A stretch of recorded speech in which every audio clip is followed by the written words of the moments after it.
We're doing What it is a leave anyway. meeting option? Cool. Oh, leave meeting, yeah.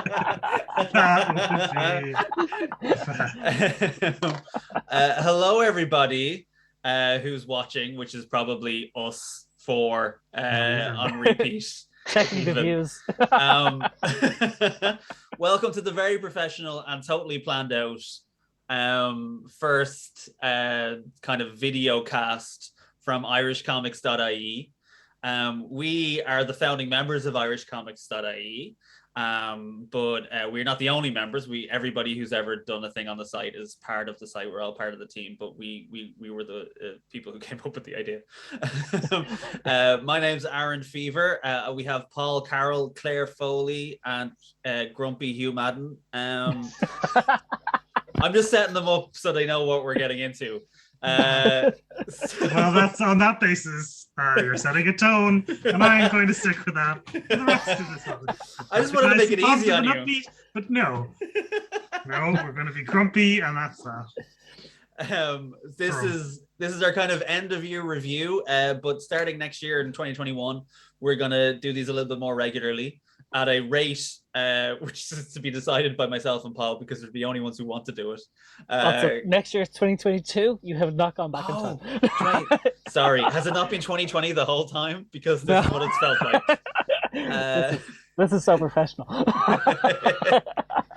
Like I said, this is informal. We are just going to chat about this year, and then Claire and Hugh can never do this again because they really don't want to do this at all. Excellent. Yeah, let's hear it. But next year we'll have like guests and stuff come on, and we'll talk about comics and more with them. But possibly some production quality. Possibly once we figure this out. But like I said, we're kind of rough and ready this time, just because we wanted to kind of get this done, because this is the last time we as a group will be talking this year. We've kind of, this has been a thing we've been doing for about a year and a half now. We started in June of 2020 doing these Zoom calls together and just talking about comic books, and that's where IrishComics.ie was kind of born through, because we wanted to kind of pool our resources while we were all quarantined, and kind of release some comic work and promote each other, because we realized that kind of the Irish comic scene was getting hurt by the pandemic, and we wanted to do the best we can to kind of help it. On the back of that, we've been able to host, are we up to like 12 comic creators now on the website, Paul? I know there's over 12 comics. I can't remember how many creators there are. Okay.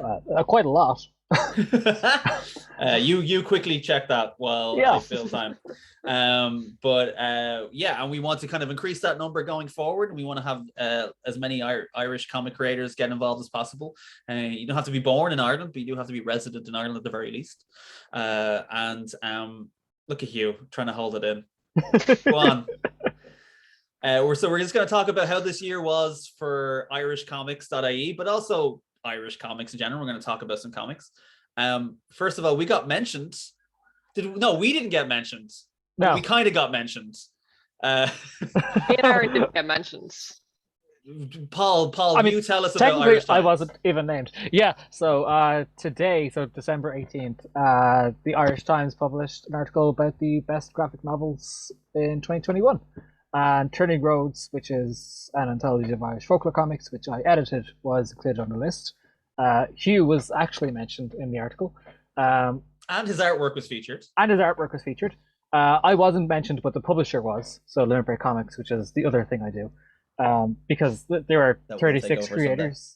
There are 36 creators in the book. I don't know what Aaron just said. So like 5 of them were mentioned in the article, which is quite a lot considering the fact we had like probably 100 words total for our little piece on the book, but it was exciting to be featured. Like it's national press. It's in print as well. It's not just online, so that was fun. That's our indirect way of being mentioned. Have you bought your copy of the newspaper yet? Yes. I have my brother pick it up while he was out. Nice. I'm assuming that's gonna get framed. At the very least, it'll be put into a box and kept that way forever. Cryostasis. I also bought a copy, and it will go where my other copy is, which is under a giant pile of papers. Yes, Your because it's second not time your in the Irish Times. yeah, it's not your first go. What was the last one that you were mentioned in, Hugh? In the exact same one from last year. Regular occurrence. Yeah, Which comic did they talk about last time? I can't remember. Treasure Island. Ah, Oh yeah, that okay. little thing you did. A little thing I did. That little bit. Tell How many people, Something pages? other. you tell people about Treasure Island, Hugh. No. How many pages was it in the end? I can't remember. 274. 274. Wow. You can read it So, on like, Twitter. it was Yeah. on Can Twitter, read it yeah. on Twitter. Because I If you remember got- from like June, like whenever we started these calls, it seemed like every week it was 50 more pages. Yeah. I was 50 lying to more. myself, Paul. The number never went down. No. And how much time went by? No. It was always 50 pages, and I needed to lie to myself all the time in the hope that I would get it, keep going. If I And ever then eventually accepted that it wasn't going to happen, I would cry a lot. So for those who don't know, Hugh took on the task when we first got quarantined in 2020 to adapt a Treasure Island into a comic book. And he changed some bits for the better. I think he did a very good job at adapting it. But he did a new page every day for, what is it? You just say 265 pages? 274. 274 pages. 274 pages. A lot of Um, weeks. He didn't last a whole year like a real quitter, but he did finish the book. And it's all online to read for free at his Twitter account at Hugh Madden. But If you can now find it. No, it's a pinned tweet. I can't take it off because I know that it will disappear into Twitter forever. forever, And I'll never find it again. I think it will always be there. Should we actually not, in hindsight, post that at IrishComics.ie so that it's like got a proper home? Yeah, but what are you going to do? You're not going to post it every day for a year. Well, why not? Well, like, we'll keep. Don't you like being talked about, Hugh? I thought this was a central part of our friendship where we just talk about how good you are until you get tired of us speaking, and then you talk about how good you are. Yeah. Well, I correct you for when your errors of how good you're. I mean, usually our conversations are more like how good Claire is, and then Hugh just keeps reminding us that he exists.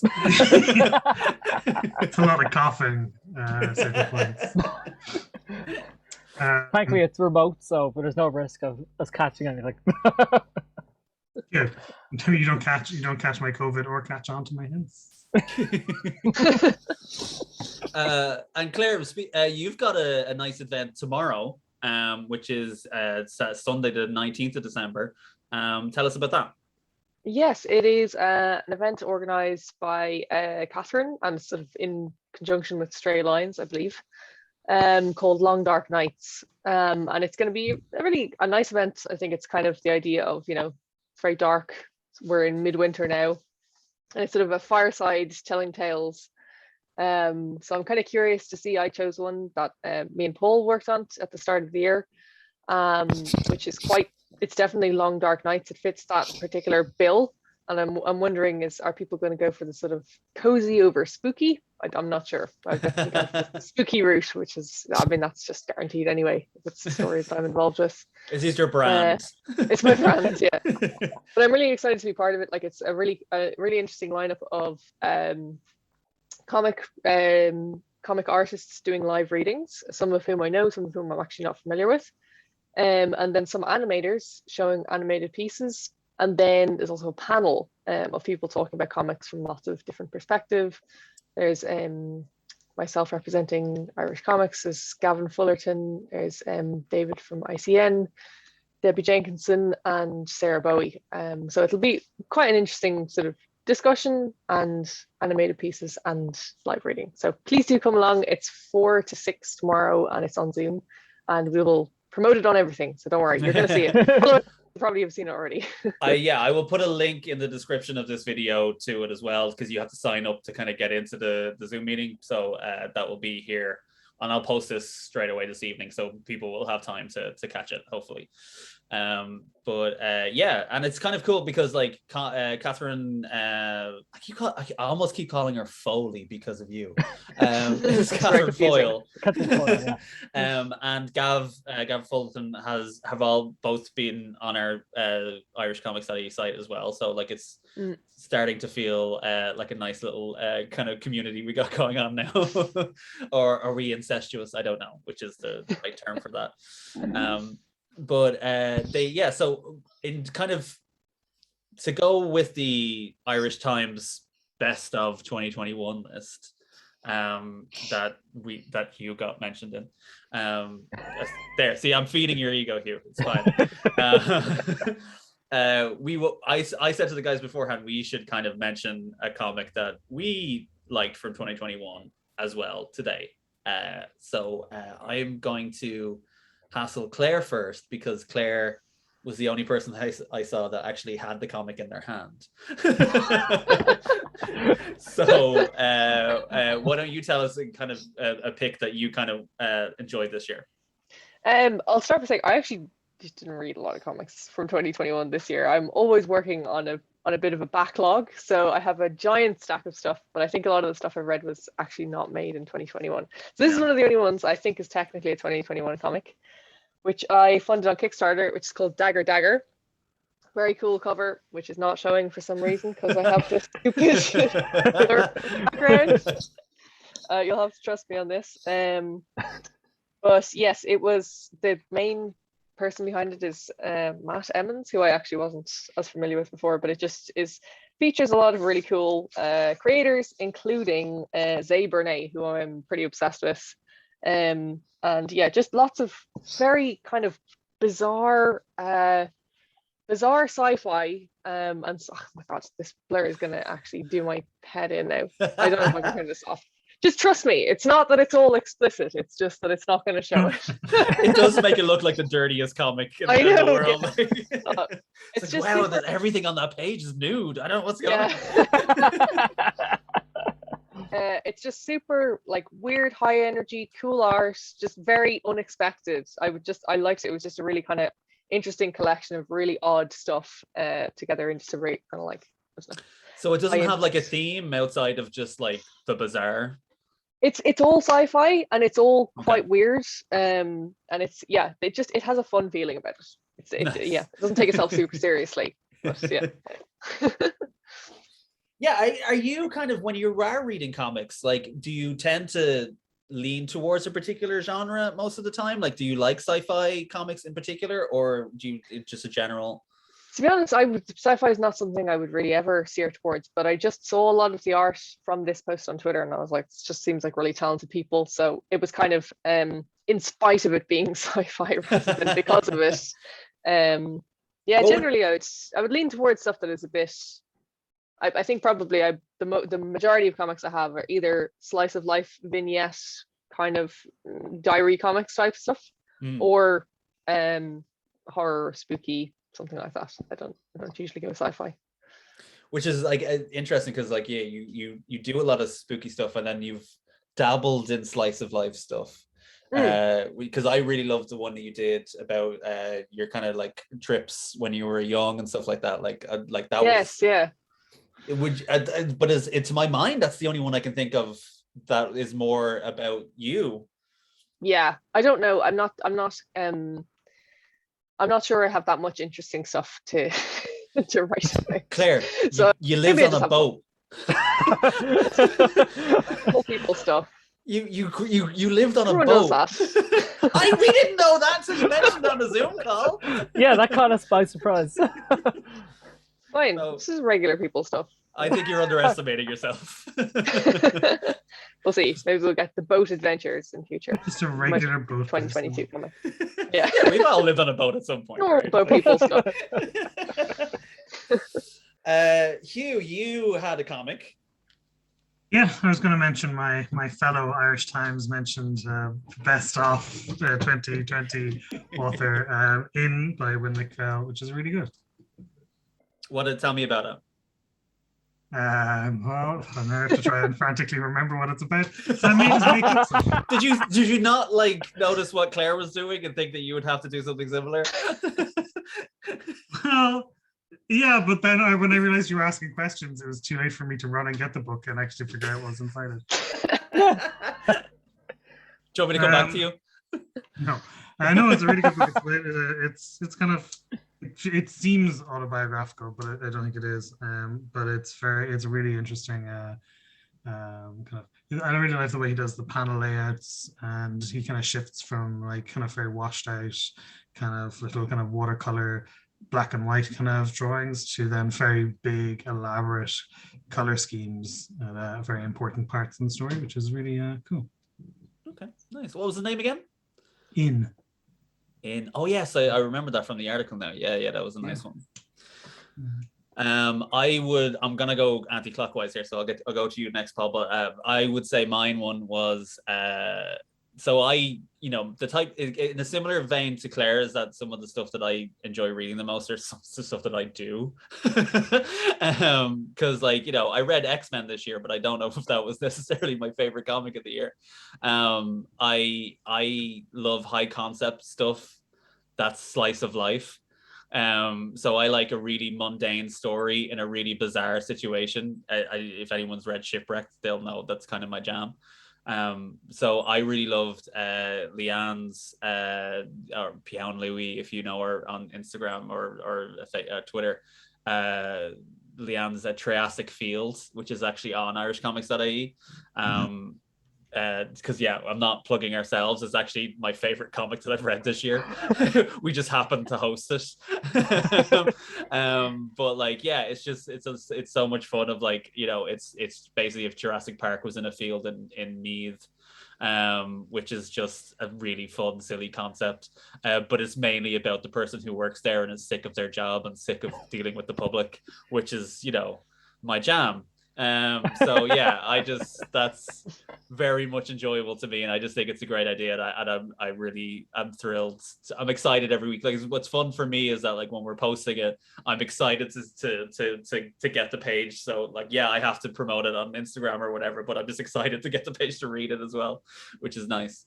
Not like Mr. and Mrs. Van Helsing, which I'm just dreading to see every week. Paul, what's your pick for the year? So I struggled to remember what I read this year, so I had to keep scrolling back through my Twitter to remind myself what I had actually read. I finally landed on one that I had read this year and loved, Department of Truth, by James Tynion IV, Martin Simmons.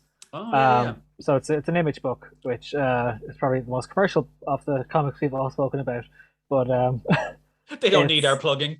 Yeah, but it's a really cool kind of weird sci-fi / horror / just kind of general insanity of what if conspiracy theories could actually affect the world if they weren't shut down. So if enough people believed in a flat Earth, suddenly there would be a flat Earth, and the Department of Truth exists to stop these things becoming the truth, because otherwise the world will break. I really loved the writing in it. I picked it up because of Something Is Killing the Children by the same writer, but then I fell in love with Martin Simmons' art because he does a kind of mixed media style similar to Donna Black, who's a Northern Irish artist. So I just love the book, and I got the second volume. I'm dying to read that, but I've been busy since I picked it up, so it's been sitting on my shelf glaring at me. Maybe at some point over Christmas I'll actually get to read it. but that is a real thing, I think, since the pandemic kicked in. I think it's harder to read things at the moment. I know my concentration has dwindled severely, and I know my attention span has gone to pot. So actually sitting down and reading a comic has been hard. I think that's possibly why I enjoyed webcomics a little bit more this year, because I'm kind of reading it bits at a time, and it's I don't have to sit down for a long period, which I'm finding difficult. That's what I'm liking about Mr. and Mrs. Van Helsing, because it's one of the few ones that I haven't read before it's going up. So I'm literally getting the pages a day or two before they go up.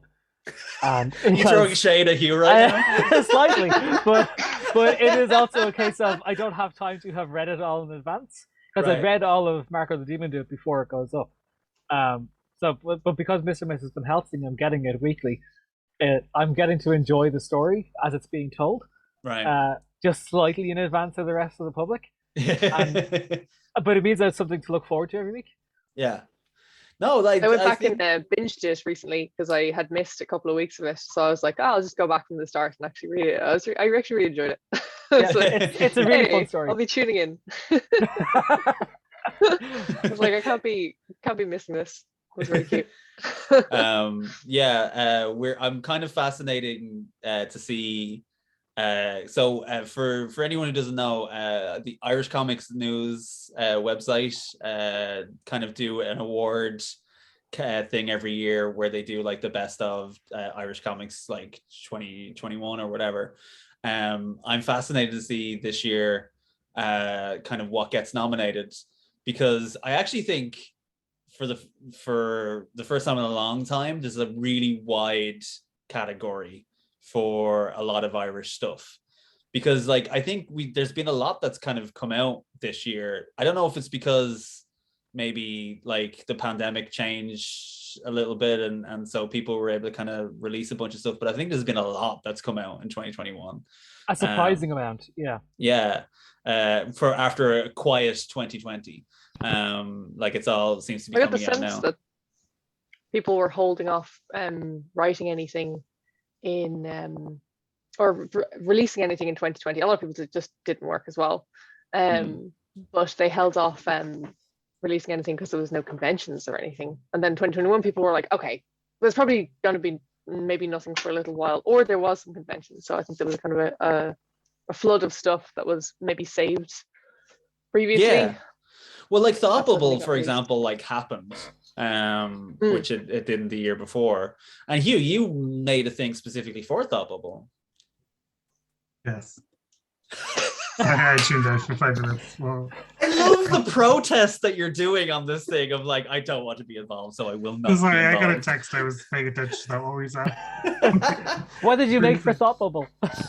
Oh yeah, I made something for Thought Bubble. What was the Do you made a thing specifically for Thought Bubble? Tell us about it. Well, yeah, because there was a deadline and I was able to get stuff done, which means that was What was the thing? It was the death of Posthumous. It's all up online. It's really great. I enjoyed that a lot. It was one of the things I bought at Thought Bubble and actually did read. I didn't have it as my book of the year. It didn't make it to your book of the year list. she forgot. I didn't want to give you the satisfaction, you know. Oh, no. He might have been paying attention for the last 5 minutes if you did. Yeah. I would have been off, like just being so happy with myself. But yeah, do you want to tell us a bit about the comic, Hugh? No, I don't want to give any spoilers. Okay. Yeah. For the that's Hugh's way of ducking out definitely of the not look up again. Yeah. I want to announce my leaving of Mr. and Mr. Van Helsing. It's okay, he's ignoring you anyway. Your job here is done, to be honest. How did you find Thought Bubble, Paul? It was pretty quiet, but that was the pandemic more than anything else, because it's not like they didn't advertise it. It's just that people didn't show up. So like that's nothing against the organizers. It's entirely to do with all of the circumstances in which they put on the event as safely as they could anyway. So I still enjoyed it. I definitely want to keep going back. And it was nice to just get to see comic people again, because we've seen some of the Irish folks and we've had a couple of calls with some of them, but I only see the UK people on Twitter. So like, and some of them I hadn't even met before. So they used to just be icons on Twitter. And then there's real people there with tables. But I only bought like 3 pins, so that's the way down on the last time I was at a physical Thought Bubble. So I need to make up for that next year. Yeah, I don't know if I'd go again next year because it's too expensive, to be honest. Yeah, I would go as a punter anyway. So yeah, because that has been my experience up until this year, where I would just go. That's kind of a nicer experience, I think. Like you go without the pressure. You just go as a holiday, and you just get to all the stuff you want to see, hang out with people you want to hang out with, and then you can just crash in the middle of the day if you want to. Like there's no pressure to be at your table, Yeah. Kind of, yeah. I know some pros who even do that because they don't want to try and then be counting pennies of like, well, I didn't make this money back, or et cetera, et cetera. Like, it's not a business trip anymore. It's just it's a fun trip. And yeah, I think in the future I might do the same, although I'll have FOMO.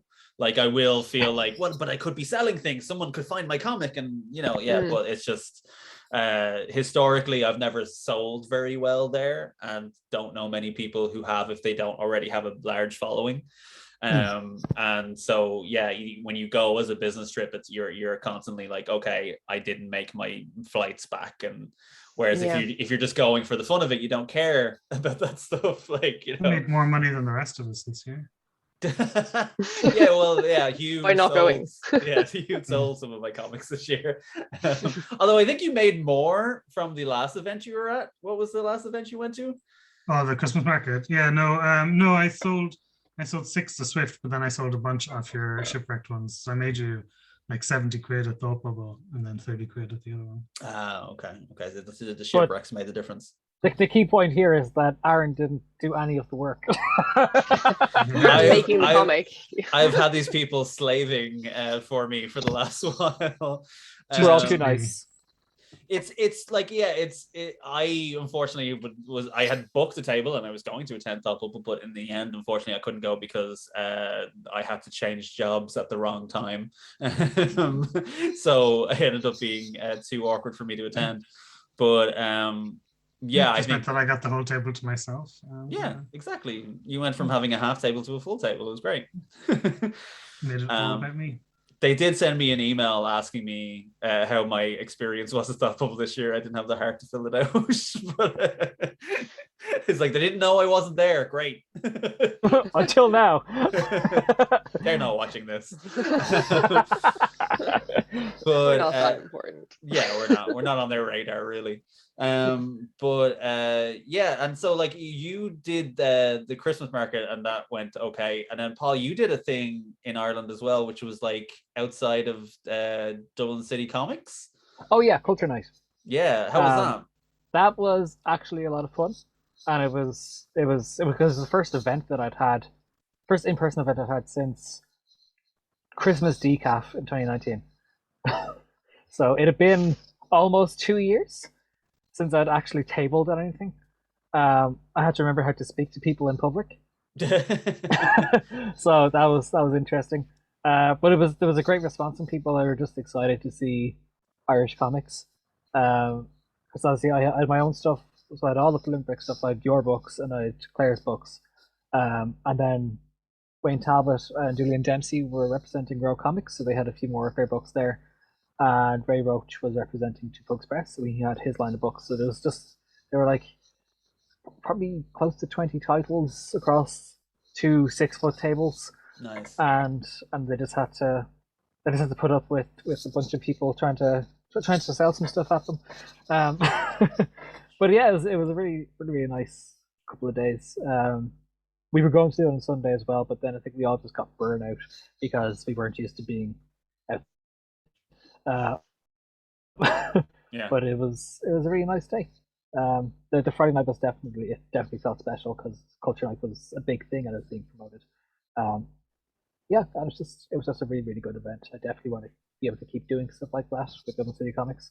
There is talk of trying to do an outdoor market at some point with them, so hopefully.